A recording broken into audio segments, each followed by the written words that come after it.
mudah-mudahan waktunya sebentar. Semangat mudah-mudahan ya.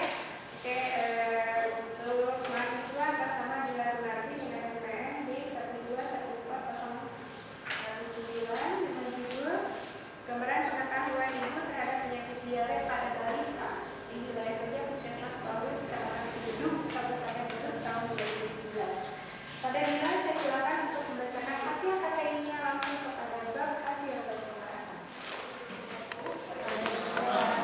Pertama-tama saya ucapkan terima kasih kepada ketua sidang Ibu Liliana SST, kepada penguji sidang Bapak Muhammad Andri SKM, kepada pengemudi 1 Ibu Siti Hardianti ST, dan kepada orang tua dan teman saya yang kebetulan hadir untuk menyaksikan sidang hasil saya hari ini.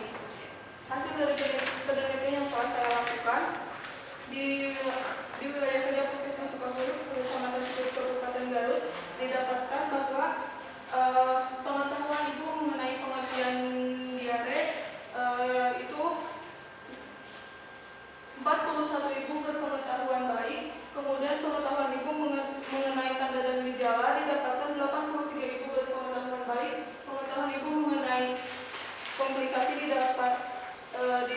didapatkan 47 ibu berpengetahuan baik, kemudian pengetahuan ibu mengenai penyebab terjadi diare didapatkan 80 ibu berpengetahuan baik, kemudian pengetahuan